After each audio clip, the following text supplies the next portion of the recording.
یہ بات ذہن میں رکھیے کہ گھر کیسے ٹوٹتے ہیں جب مرد یہ چاہ لیتا ہے کہ بیوی 100% میرے مزاج کی مطابقت میں ڈل جائے، اور ایسا عملاً ممکن نہیں ہے۔ دو لوگوں کے درمیان کلیتاً موافقت ممکن ہی نہیں ہے، یہ اللہ نے نظام ہی نہیں بنایا۔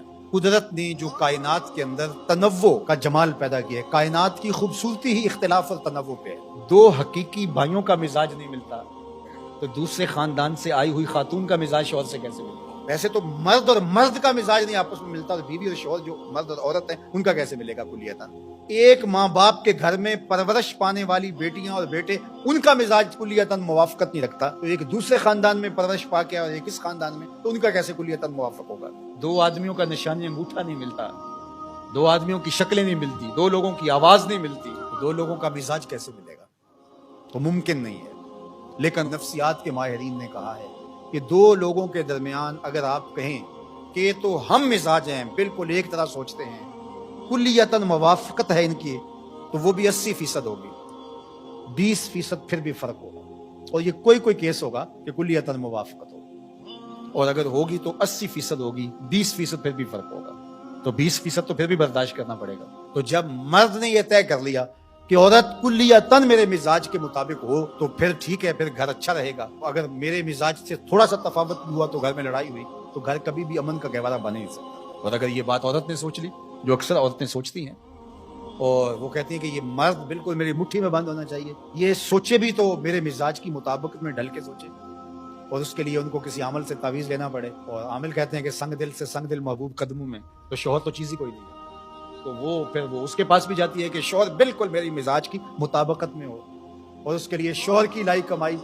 ضائع کر دیتی ہیں، اور ساری زندگی یہ مسئلہ حل ہی نہیں ہوتا، کیونکہ یہ حل ہونے والا ہی نہیں ہے، یہ مسئلہ لا ینحل ہے۔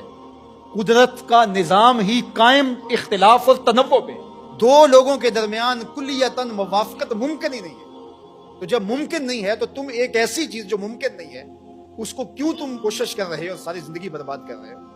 تو اللہ کے محبوب نے اس کے لیے کتنی خوبصورت بات فرمائی، کہا اس کی کچھ چیزیں تمہیں ناپسند ہوں گی اور وہ ساری زندگی تمہارے مزاج سے ٹکراتی رہیں گی، لیکن تم ان چیزوں پر نظر رکھو جو تمہیں پسند ہیں، گھر سوکھا ہو جائے گا۔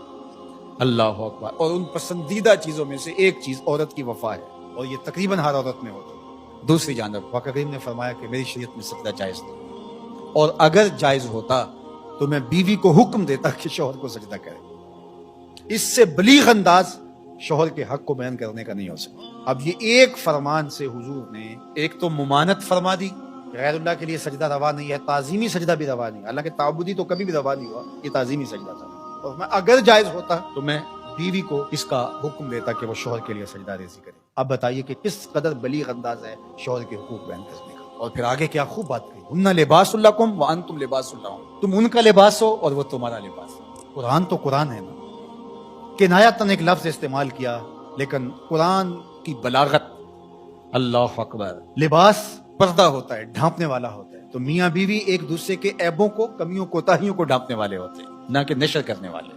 اور تیسرا لباس زینت ہوتا ہے، لباس سے زینت بڑھ جاتی ہے، اگر کوئی بے لباس ہو تو کس قدر اس کے وجود سے وحشت آئے۔ لباس وجود کو، جسم کو زینت دیتا ہے، تو مرد عورت کی زینت ہے، عورت مرد کی زینت ہے، لباس۔ اور لباس کا چوتھا فائدہ کہ وہ موسمی اثرات سے بچاتا ہے، گرمی اور سردی کی سختی اور شدتوں سے بچاتا ہے۔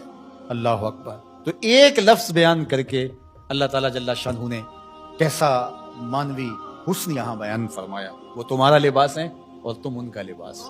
اور اگر اس مانویت کو سمجھ لیا جائے تو آج جو مغرب پراپیگنڈا کرتا ہے عورت کے حوالے سے، قرآن نے دونوں کے لیے ایک جیسے لفظ استعمال کیا، یعنی جس طرح تمہارے ان پر حق ہیں، ان کے تمہارے اوپر حق ہیں۔